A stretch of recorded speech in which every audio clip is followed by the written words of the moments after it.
All right. Good evening and welcome back again.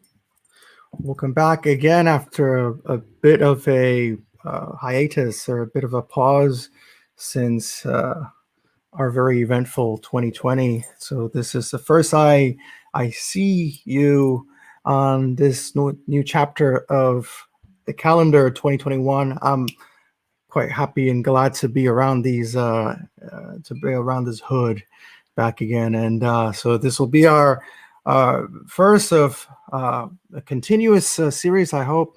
And what better way to start than to start with a very globalized return.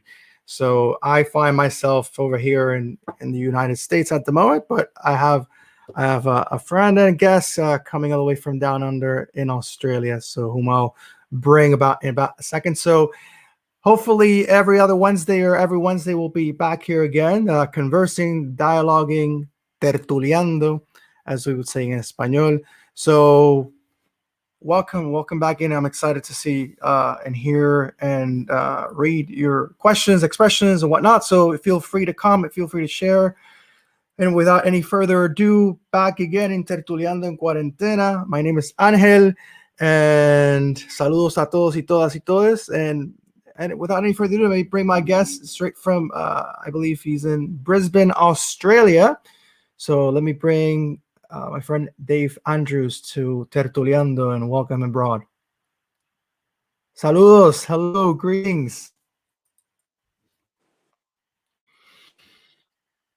Can you hear me, Dave?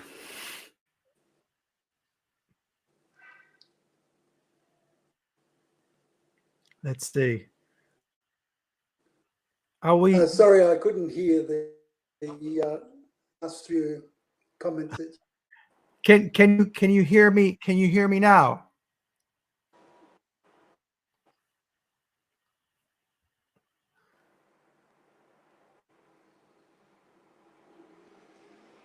All right, let's see. We'll wait for this. We'll wait for the connection to see if it stabilizes a bit. Can you hear me?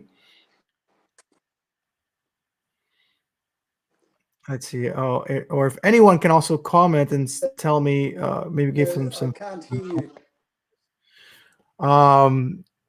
Let's see. Give me a second. 1, 2, 3. Check. Okay. If anyone watching can give some feedback, how is the audio coming in? If there is any sort of issues, a helpful technical feedback could go a long way. Can you hear me now, Dave? I'm afraid it's all staccato, and I can't hear it. So it's cutting in and out. Okay, let me try to. I'll try and refresh. Dave, I'll take you out. Come back in. Let's see if that will help. Give me a second. All right, so let's wait for Dave to come back in. And hopefully we will have a better connection. This is the perks of being on a virtual space. People are shy today. Is anyone tuning in? Estoy saliendo bien? Is it coming out clear? Can you hear me well? Let me text Dave. I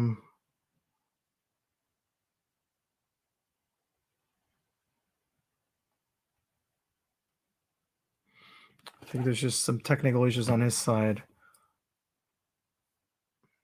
Everyone's shy today. No one, or unless the comments are not working. I don't know. I'm not sure. It's been a while. It's been over a month of being here. So I'm not entirely sure how I left things off. It might be a complete different experience.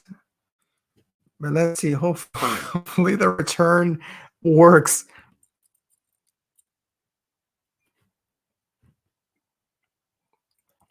All right, for those tuning in, we're just waiting for Dave to come back in again. There's some problems. I've had these problems before with my Australian guests. So something down under is not going all that right, with the telecommunications department. All right, let's see. Mm, let's see. All right, Dave, are you there? Hi, can you hear me? Yeah. All right. So, how are you doing, Dave? I'm good, and I feel better for being able to hear you, actually. hopefully, hopefully we won't jinx it. Um, so Dave, we like to start things off here talking, talking about, these times of pandemia, these times that is all going for almost a year now. So can you tell us a little bit about how this year has been for you? Like how have you navigated this year of pandemia? Perhaps what were you doing before and then the pandemia comes, and then how have you navigated these uncertain times? Your voice is very difficult to understand. It's staccato still, I'm afraid. I'll put But I I'll think put I got the idea. um What was I doing before the? What happened? Can you respond to that, even though I can't hear too well? so basically I'll try to Would you speak still like me to answer that question? sure. So, in times of Okay, so pandemia, can you hear me better? I can hear that comment clearly. Occasionally, it um keeps faltering. I don't know if you do have a computer. I don't know if you want to give that a go. If that is an option, I we can spend these kind of like few short minutes kind of talking about the technical aspect and maybe finding a solution.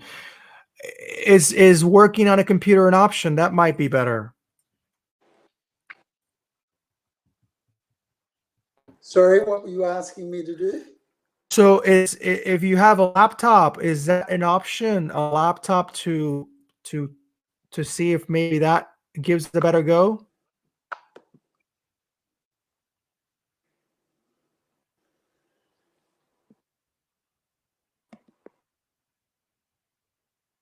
I didn't hear what you said, I'm afraid, Angel. Give me a second. What did you I'll say read about it. the computer? Yeah, if you have a laptop, maybe with a laptop we can try to connect with a laptop. Maybe that's better, Um, or maybe it isn't.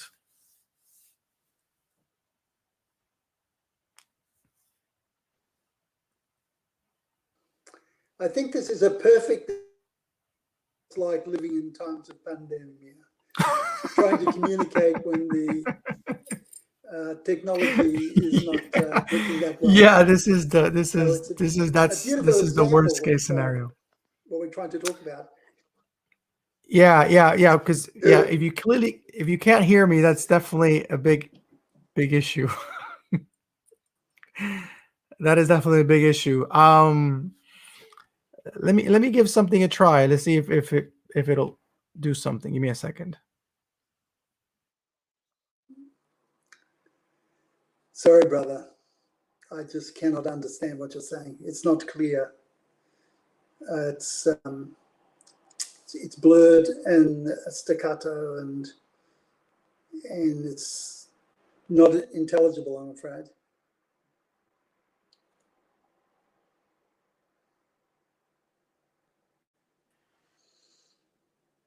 As we say in India, kya kare yaar, what to do? Let's see. Is it all right? Anything coming in? Now your image is Frozen. Yeah. Yeah, this is interesting. So, greetings to everyone watching. We're trying to have a conversation, but in times of dire technical issues, it is becoming quite hard. I'm trying to find viable troubleshooting alternatives, but it seems that your connection, Dave, is is not giving us the good end of the stick. You think the problem's my end? Is that I what you're think, saying? yeah, I think so, and it's not to play the blame game, but I don't know if you have Wi-Fi. I'll try to move to see if Sure. If you have I'll try Wi-Fi, to or if move you to have, see if it makes a difference. sure, if you have Wi-Fi, or if you have your data, I don't know if there's an option to go from one to the other. Anyone watching, this is now a pre-Tertulia technical tutorial, so I hope you enjoy this Let as me well. just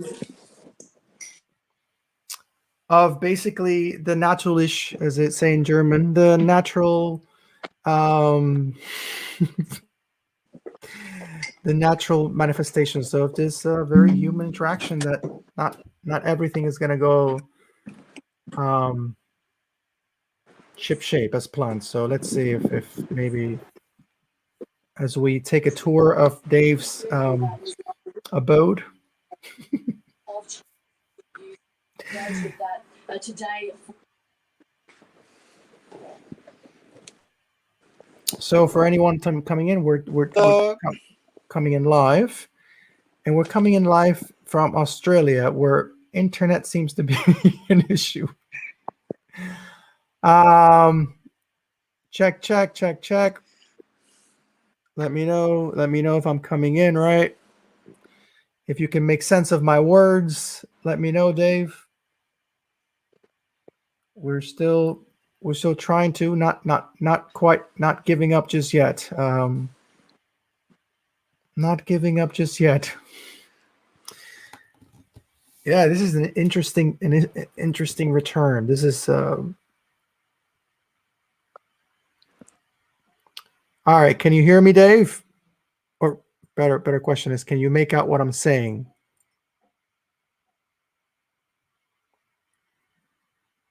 All right. Let me take Dave out. Maybe him connecting again. All right. So this has been a very eventful return. Anyone coming in, we're trying to get this conversation going, but technical problems are having their way. So I don't even know if to thank you for patience or not, because I don't know if it's going to happen or not. We might have to schedule. This is probably the most trouble I've had in all the tertulias I've had.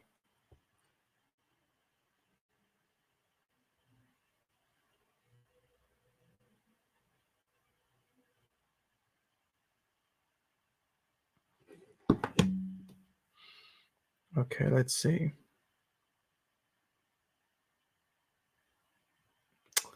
All right.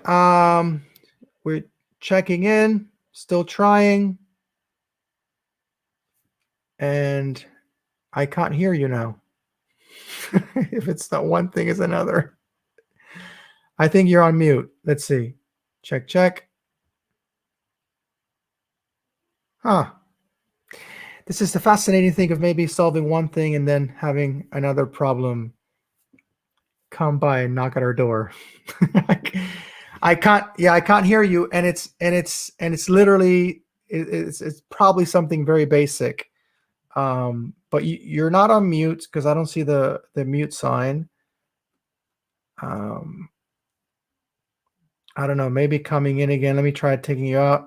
You can come back in again. Wow, this is troubleshooting plus. I know this hasn't happened before to this extent.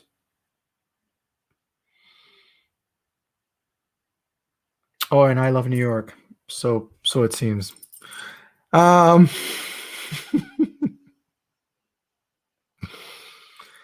Anyways, it's good to be back, even though it's not working as it should work. It's good to be back. I haven't been in this area in a while, so it's been since last year, and hopefully we'll be back at we back doing this. Not, I mean, doing this in a working mode every other Wednesday. Let's see. Can you see me? I can see you. Can I you can hear hear me? you. I can hear you. Are you able to make out what I'm saying? I can hear you clearly. Okay. Well, I don't trust that so much in terms of of of how long it'll last, but let's go with it. That's right. I'm actually a community worker, so I live and work with people with limited resources who are struggling to maximise their capacity with often really serious constraints. So I think this is typical of my life, trying to work in an environment that is not always conducive to the change that I aspire to. So this is on you, Dave.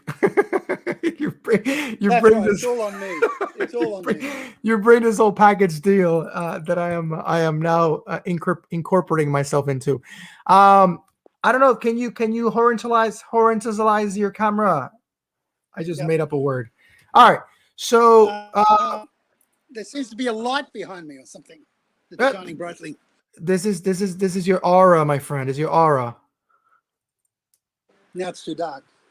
You're it's a lot more of your aura that Okay, is so that's working. so so let's talk about now. You talk a little bit about your context and the people you work with, but how has these times been for the last year? This last almost coming to 12 months soon.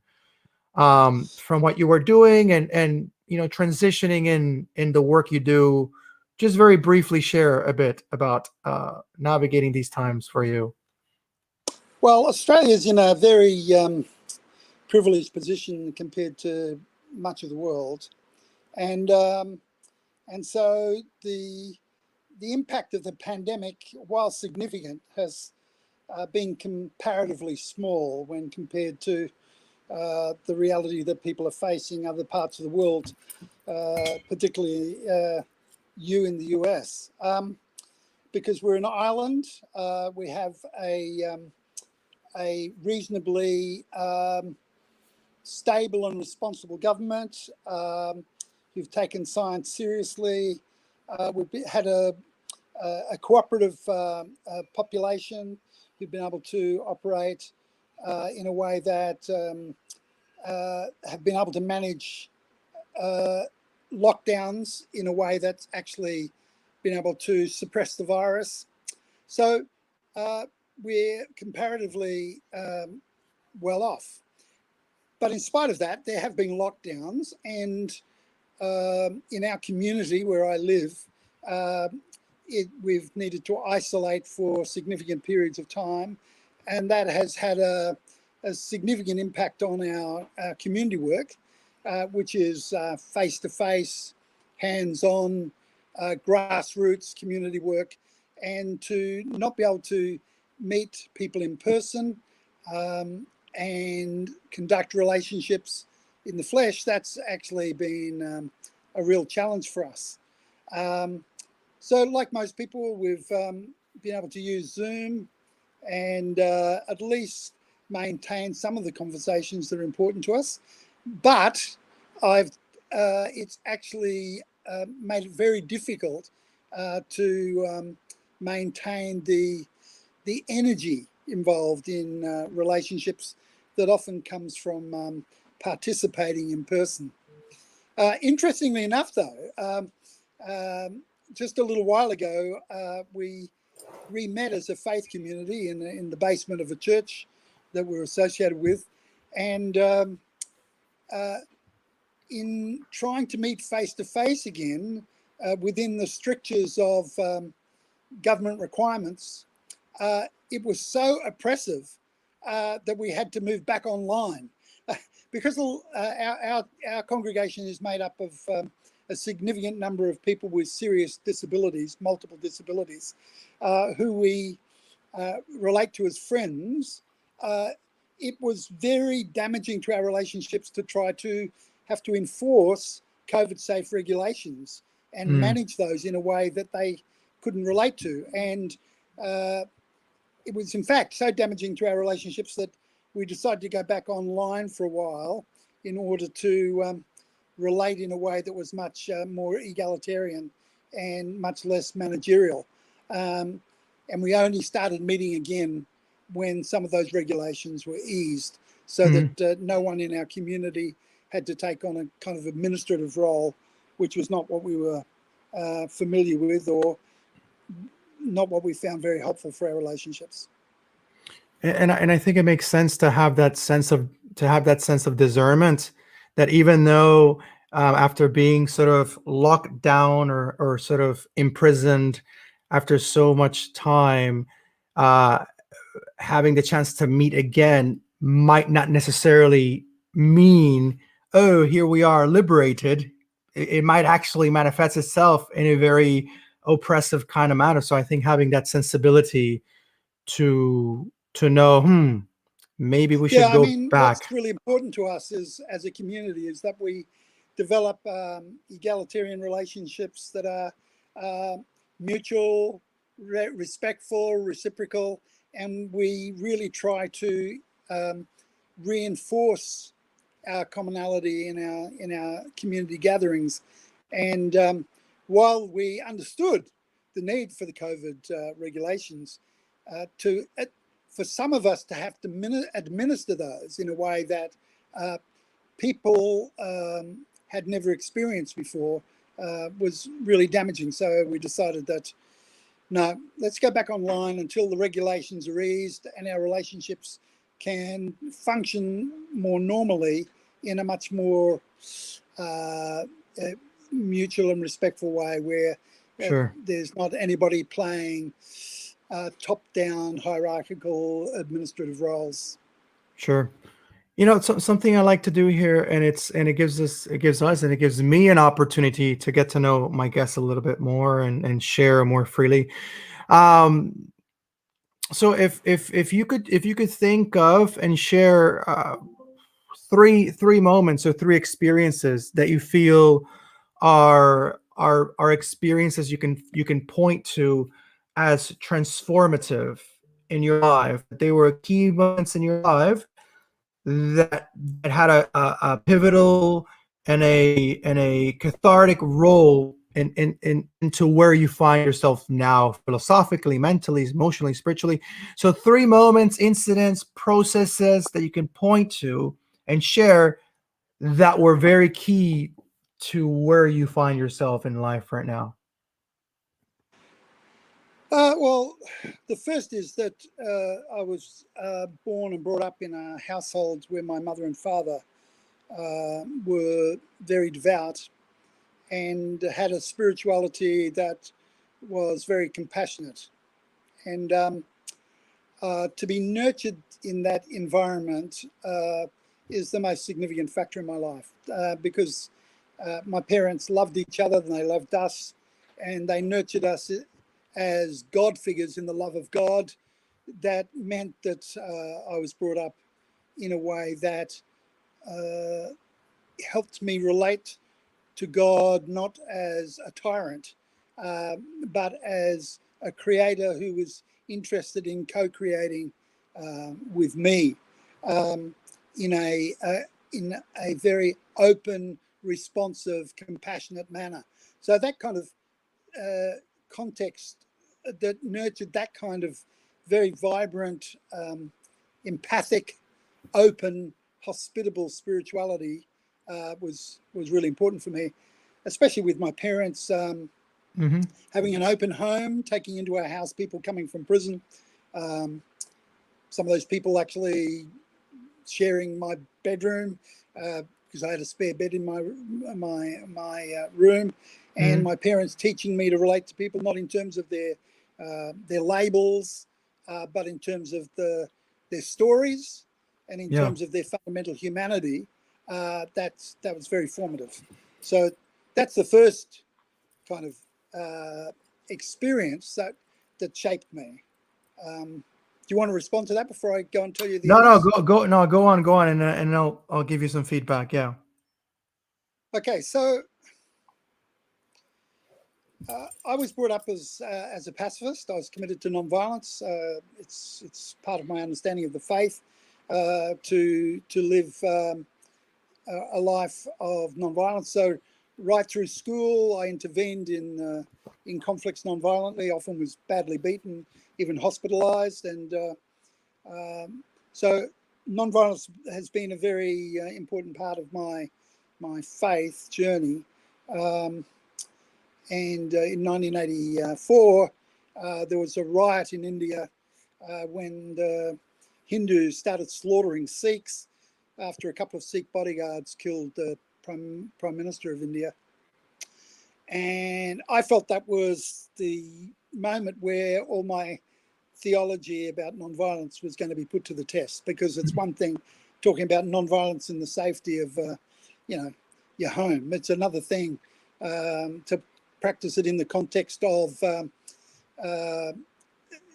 mob violence in which hundreds and thousands of people were killed.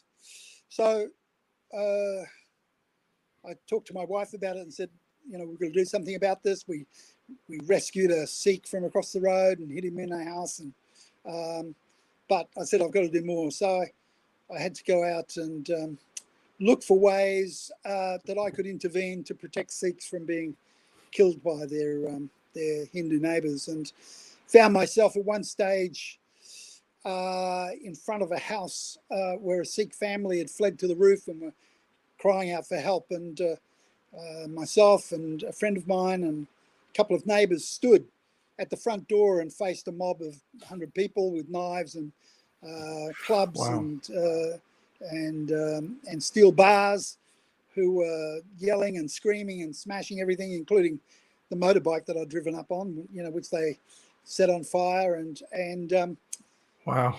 the challenge for me in that moment was to actually practice what I preach about nonviolence, to stand at that front door, to turn and face the mob with nothing in my hands, to look into their eyes and beg for this family, knowing that at any time, if anyone would have hit us, they would have all cut us to pieces, as many other people had been killed that day.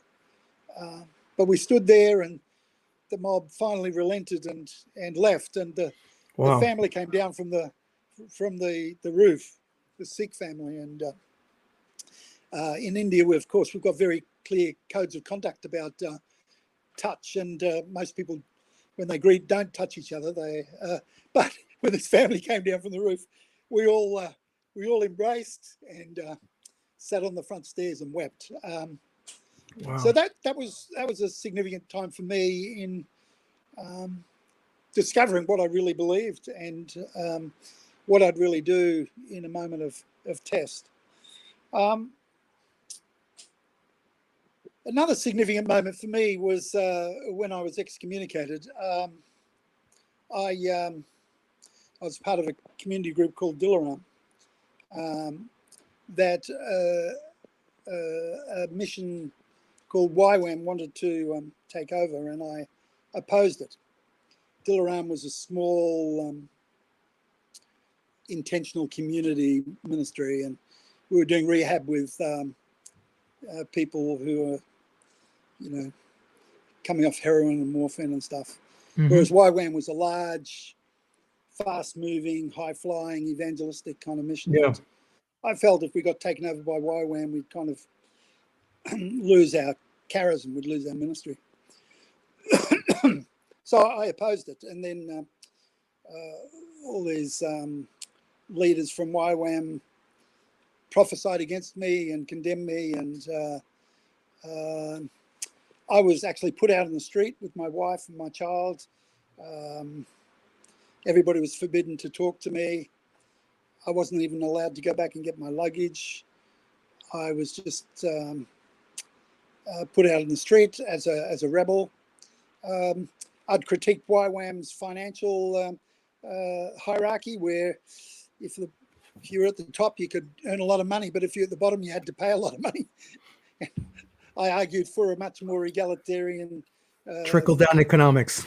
Yes, that's right. I argued for much more egalitarian way of sharing finances. And of course, being an American influenced mission, they quickly accused me of being a communist. A communist, and of course. Excommunicated me.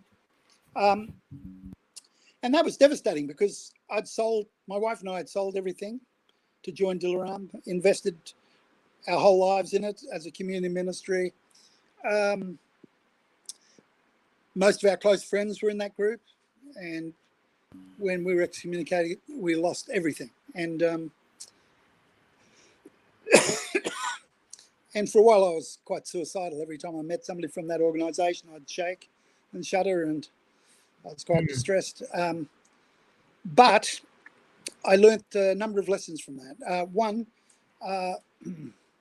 was that I needed to be more. I needed to have a rigorous analysis, but a much more generous attitude in the way I engage people and challenge them. So I needed to do better at confrontation.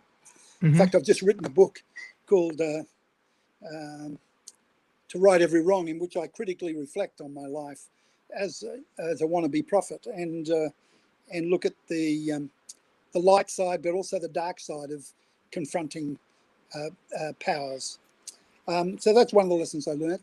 Another lesson I learned was how to maintain a faith in the context of complete and total failure.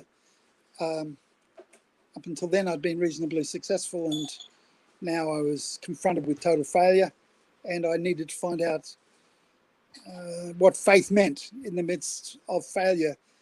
And I'm so grateful for that, because it's a much more relevant faith for the people in the world, because most of the people in the world live with experiences of terrible failure. Yeah.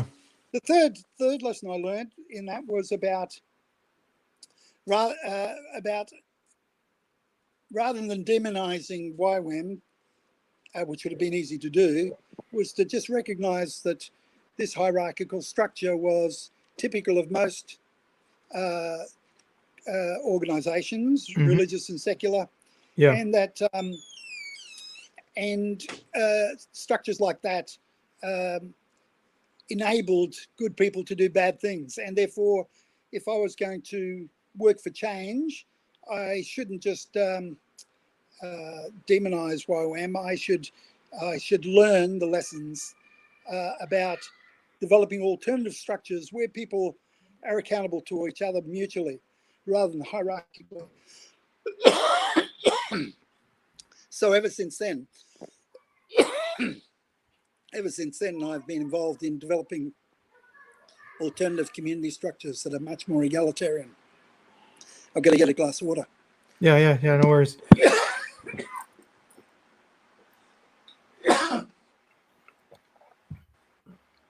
All right, so if anyone's tuning in, we're conversing with Dave Andrews, straight from Brisbane. So, so Dave. So the first thing is being connected with the spirituality of compassion and hospitality, practicing non-violence in the face of violence, and then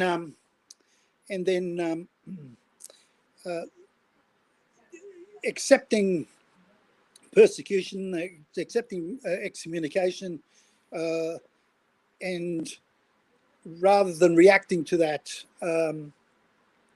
process the issues and try to respond constructively and develop alternatives.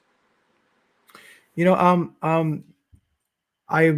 being reminded, or I'm thinking, and I'm reflecting about just about a numerous amount of examples of situations or people in situations that they're out in the margins, or they're excommunicated, or they are quitted, or they are completely delegitimized, and I'm thinking about that, and I'm thinking about that place that person or those persons find themselves in, and that place as a workshop not to sell it like a formula to polish one's character as one as though one is a masochistic being, but as just merely incidental. Like you find yourself here. This is where you find yourself here.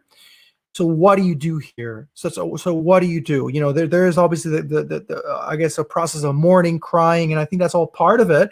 But what do you do in that journey of being wronged, of being legitimately wronged, where one could have, not to make it about being right or wrong, but one could have a legitimate reason to be like, man, this is so unjust. But what does one do in that space, and what happens in that space as far as transformation is concerned? And you touched a little bit about that. You touched a little bit about some of those lessons. And when I hear you talk about YWAM, I can think of my own YWAMs. Like the public school where I was just fired of, and I was like a horrible experience. They were being assaulted by the principal, like all these things. But what happened to me during that process, maybe a little bit after, once you like right after you get slapped in the face, metaphorically, of course you're caressing your cheeks because it hurts.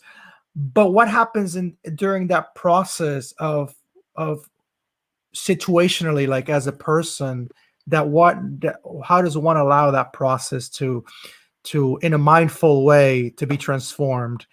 Not to say, hey, everyone, run over me because I'm stupid, but in the fact that we always should be transforming ourselves for the betterment of ourselves.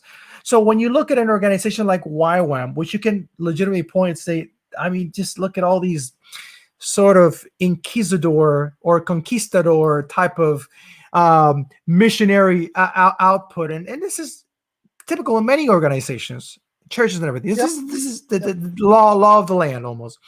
But how do we approach the reality that that's what it is, but also with a hopeful scope of, well, it doesn't necessarily need to be like this. And I don't either need to be a soapbox preacher who's just sending everyone to a capitalistic hell or whatever. Well, what then is your role? Like, you can maybe dive into a little bit more about those learning lessons that you had, as to how, a little bit talking a bit about the book you said you just recently wrote. How do you right those wrongs, and maybe go a little bit, if you could share a little bit more about that, as much as you like. Angel, let me just see if I understand what you're asking me. So, are you asking me how I process what I experience as injustice in myself and try to respond justly to other people? Or are you asking me how I try to work for change within those groups and organizations that act unjustly? Which of those are you asking me? I think it's a little combination of both. I think it's like, how do you keep that prophetic voice alive, but how do you not turn into like a churn or burn person? And emphasis again on keeping the prophetic voice alive, because this is not about letting people run over you, but about really having a discerned and sensitive place in your heart and your mind to denounce oppression, but also try to be in the most efficient way denouncing it. Not just like, I'm just going to denounce left and right, give me the megaphone and I'll do it, but in a sustainable way, as you're maybe relationally speaking. I don't know if I just made the question more complicated or not, but like, because you have a prophetic voice, you have a denouncing voice, but at the same time, you also have a mirror that is in front of you to be in that reciprocal cyclical reflection. Can I kind of respond to Yeah, something go of for what it. you said? Go And for then it. if it's not what you find helpful, then you can probe further. Go for it. As a person who is committed to love and justice, with a personality that is enraged by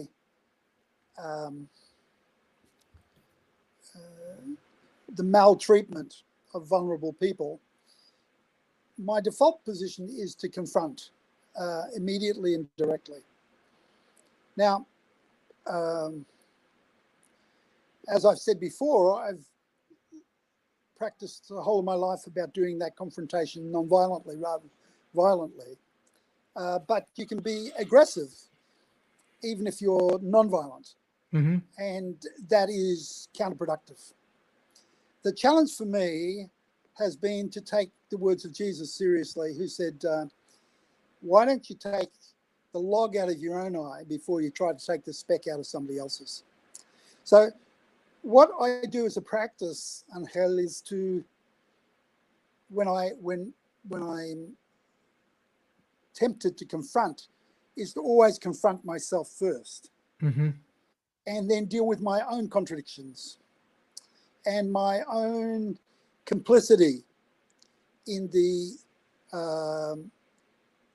issues I'm concerned about, and actually try to acknowledge those and address those and deal with those.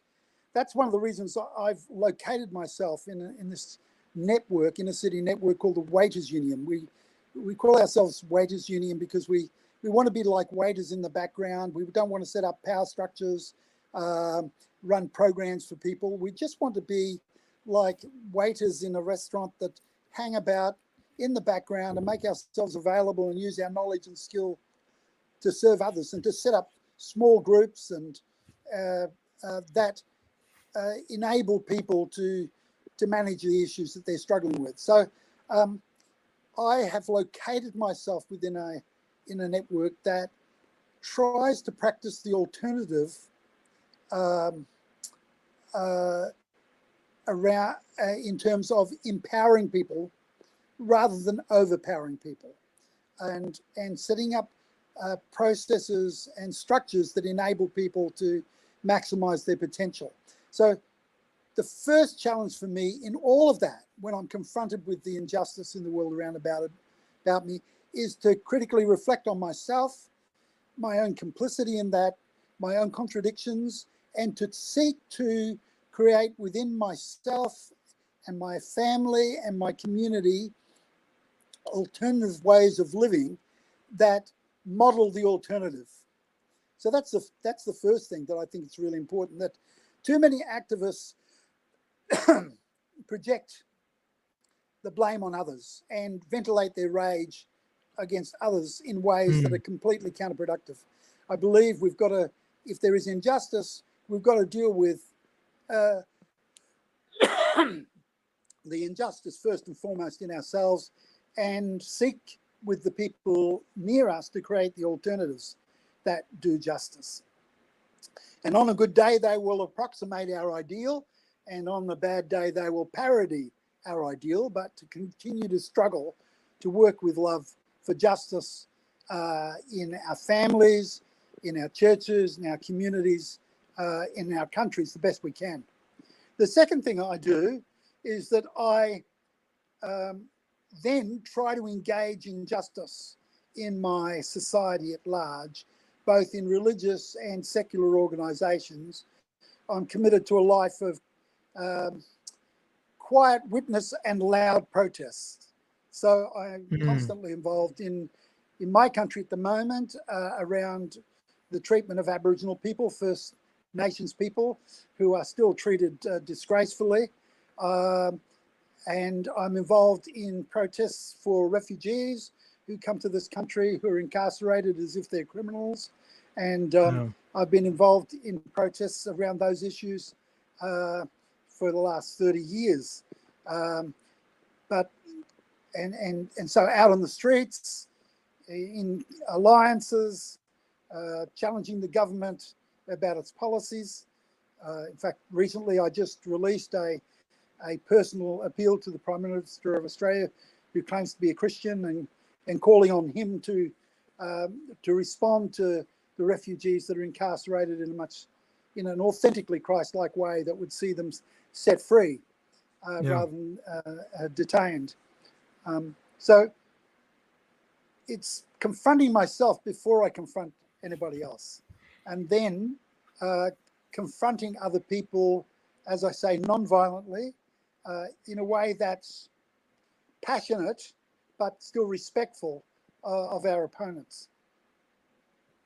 You know, in those experiences you mentioned, I understand that whether it be specifically in those scenarios that you share, you've had the opportunity to have interfaith or interspiritual or interreligious engagement and let's call it interreligious, like where you find yourself um, as a Christian engaging in people from other walks of spirituality. What in general terms, what has that done for you? What sort of what I love hearing anecdotal stories. If you have any of that nature, what have you gotten from other religions in that Okay, path? so I was brought up as a card-carrying evangelical, and I was trained that mission meant I needed to prove other religions were false and my religion was right. Yeah, And I was yeah. trained in many arguments in order To be an to, apologist. to prove we were right and they were wrong. And I won many arguments, but didn't win many friends. And in fact, I shamed people brought up in honor shame societies in a way that was disgraceful. And I use the word disgraceful accurately because it did not communicate the grace of Christ. And No. so I repented of that apologetic approach. And I critically reflected on myself and my own contribution to the ongoing conflict between religions. And I tried to critically reflect on the violence within the Christian religion. And as I did that, it wasn't long before I was confronted with 9/11 and the violent reaction of Christians to Muslims, and to recognize that, and to recognize that over time, Christians actually have killed more Muslims than Muslims have killed Christians, Mm-hmm. and to ask myself, how can I respond to this clash of civilizations? How can I respond to this conflict between religions? And so after 9/11, the first thing I did was go down to my local mosque and say, hi, my name's Dave Andrews, I'm a Christian. I've never been to your mosque before. I know that the politicians are going to turn us against each other, but I want to come here as an act of solidarity, as a person who believes in the God of Abraham, or Ibrahim, and I want to join with you in prayer today as an act of solidarity, if you would be kind enough. So they ushered me in, they showed me how to wash, and I joined in prayer with my Muslim friends that day. And one of the things I prayed for was that God would lead me to find Muslims who were people who were are really open to partnerships. And since then, we've been able to find many Muslim friends with whom we've been able to collaborate and cooperate and intervene in violent situations. When mosques have been attacked, Mm-hmm. Muslim women have been harassed, spat on, choked with the hijabs. We've been able to mobilize Christian leaders to join with Muslim leaders and demonstrate our solidarity, saying any act of violence against any one religion is an act of violence against all religions, and we stand in Of course. solidarity together. What's been important for me in that, Angel, is to realize that there is only one God, and no religion has a monopoly on that God. God is above all religions and is against any religion that is, insofar as it is oppressive, and Mm-hmm. including my own religion. But God is gracious enough to be able to communicate to us through any religion that we might be a part of.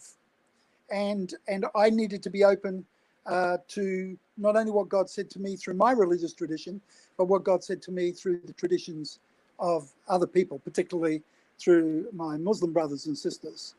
I can remember asking them, what do you think is the essence of Islam? And they said to me, the Bismillah. And I said, what's the Bismillah? They said, it's short for Bismillahir Rahmanir Rahim, in the name of God, the most merciful and gracious. I said, well, I can embrace that wholeheartedly. Jesus advocated an understanding of God who is merciful and gracious. And so as a follower of Christ, not abandoning my faith as a Christian, but as a follower of Christ, I could embrace that truth in Islam, even though it was a strange truth in a strange language. It was a truth I could embrace as being a word from God. So I have been able to work with my Muslim brothers and sisters with what I call Bismillah spirituality, trying to practice a spirituality of mercy and grace, to encourage that in our respective communities, and then to advocate a politics that reflects that spirituality, a politics of mercy and grace.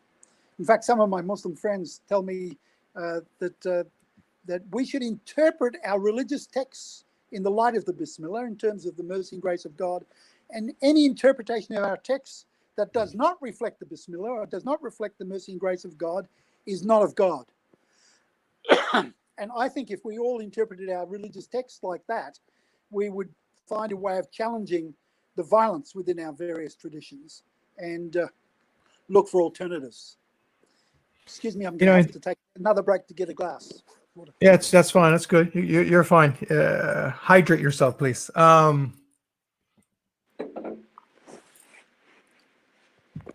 do you respond to that?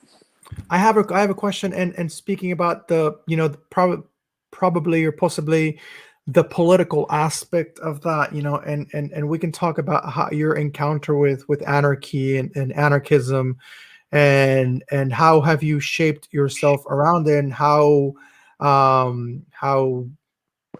it has shaped you. Let's see, we lost you there for a second, Dave. Yep, I'm trying to get you back. Yep, I can hear you fine. But we can keep. Let's see. Let me a second. I can hear you, and I feel you can hear me, right? There we go. I can hear you. You can hear me? So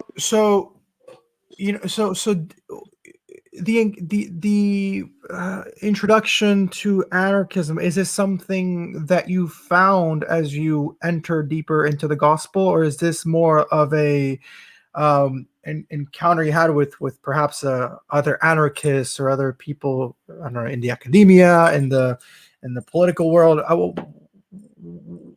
How is your immersion into the anarchist philosophy and so on? So mine is particularly through the gospel. I believe that Christianarchy is not a Christian ideology or an anarchist ideology. I'm actually opposed to all ideologies, but it's a Christ-like sensibility that is compassionate and responds to people who are in pain, and who works with people from the bottom up to empower them and enable them to fulfill their potential as men and women made in the image of God through self-directed, other-orientated community groups and organizations. Now, I believe that is inherent in the gospel itself. And when I read other anarchists like Tolstoy or Jacques Ellul, I find other Christians who share a similar view. Now, but I didn't derive my anarchism from reading those people. I derived it from the gospel, because Christianarchy is Christ against the powers. And I believe Christ is against the powers, all powers that oppress and persecute people, including Christianity. So as much as Christianity can oppress and persecute people, I believe Christ is opposed to that. Does that make sense or not? No, it makes total sense. Do in the political climate that we find ourselves in, and I would dare to say globally, I would dare to say there are some similarities in the political sphere in Australia and the political sphere in the United States. There's this sort of like tendency of this mobilization towards the right, and Well, we're becoming increasingly fascist exactly, in many countries. In fact, I was exactly. talking to a friend in Poland recently, and they're facing the rise of fascism there, as indeed we're facing all over the world. It And is. just It is. getting It rid is of a Trump trend. won't get rid of that kind of fascist orientation. Oh, it has always existed, and it just now has a reason to parade itself more proudly. Yeah, Um, that's right. That's a good way of saying it.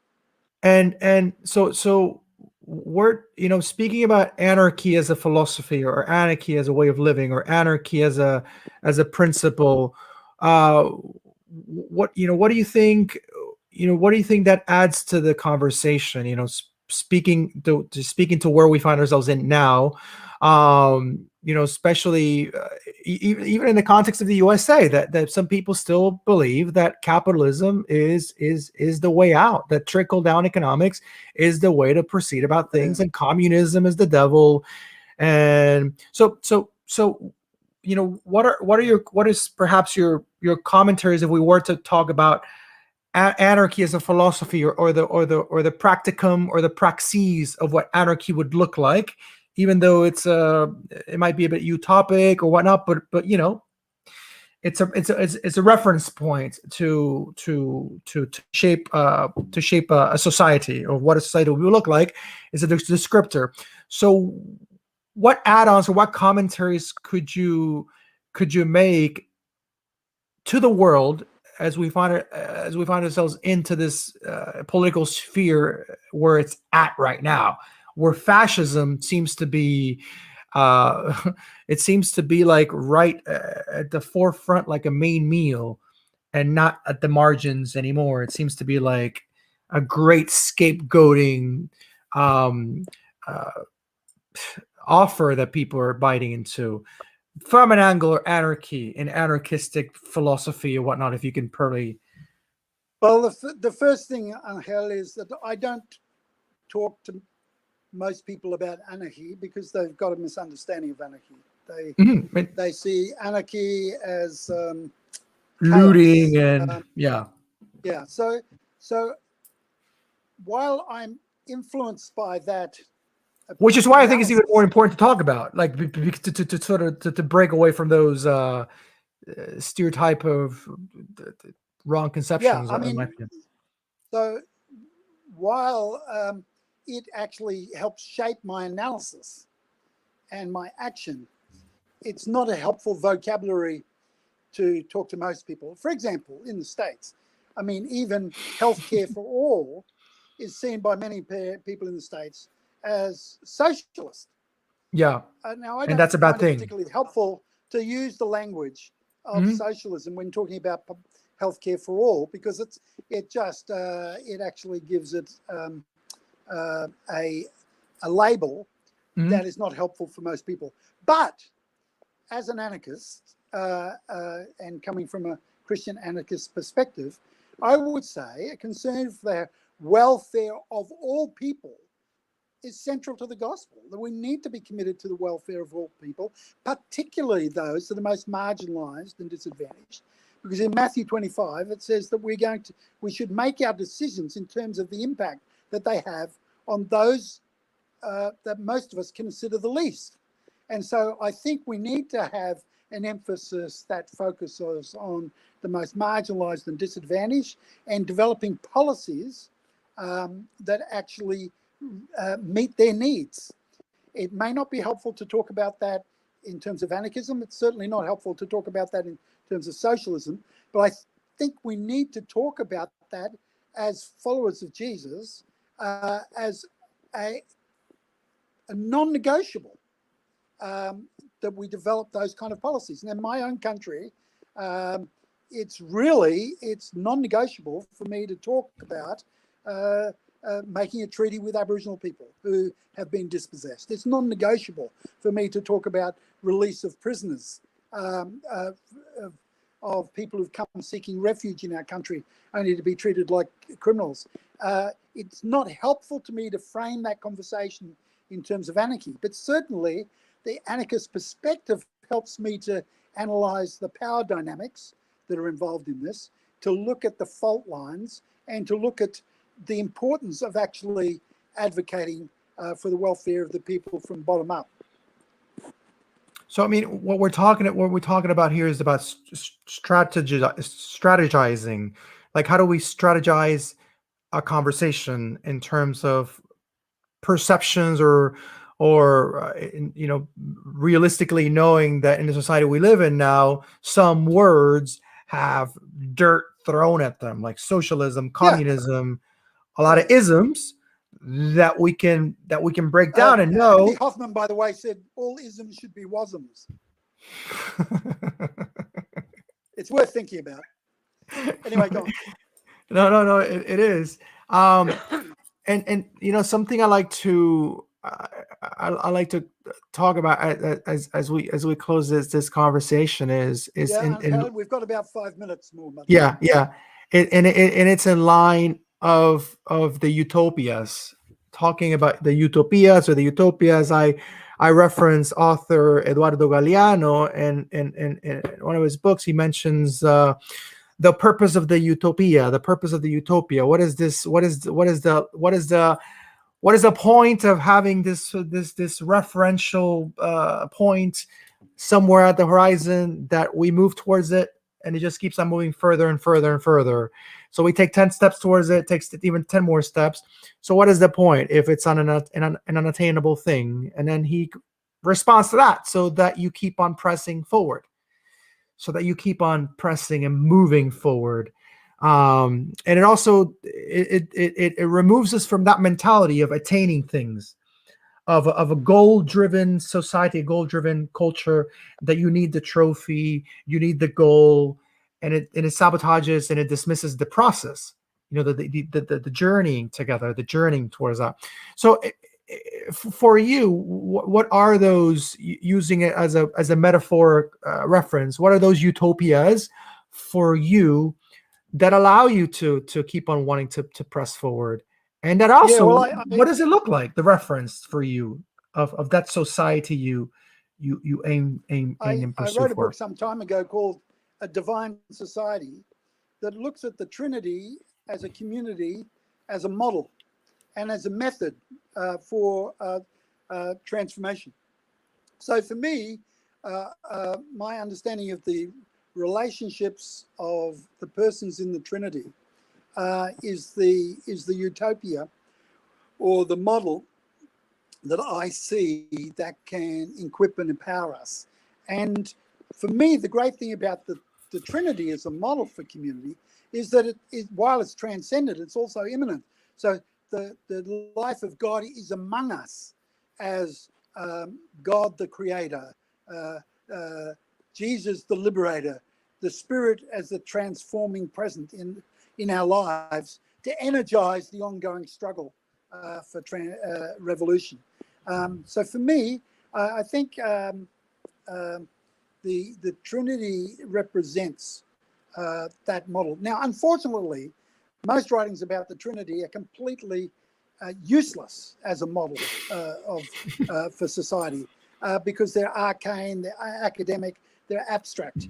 I believe we need to rediscover the psychodynamics and the politics of the relationships of the persons in the Trinity, who create these 6 characteristics that I think are really important in all the work that I do.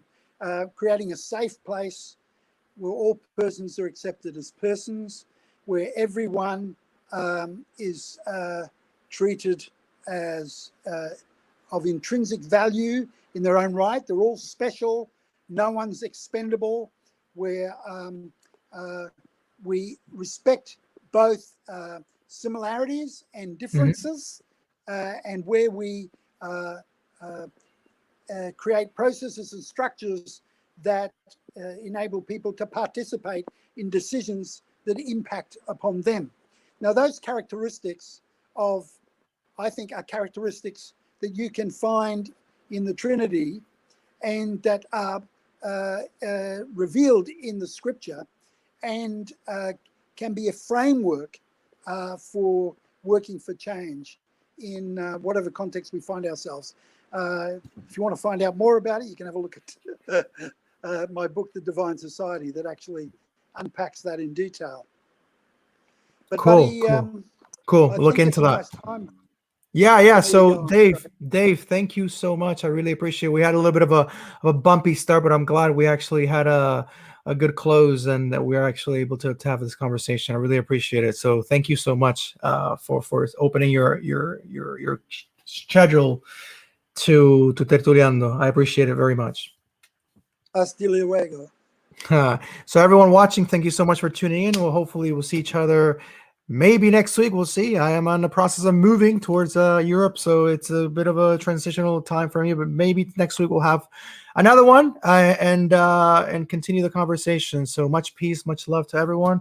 I always like to close off with this Puerto Rican astrologer called Walter Mercado, and he would always close these segments by saying, que tengan mucha paz, pero que tengan sobre todo mucho amor. Much love. So until then, see you next time. Adios. Ciao.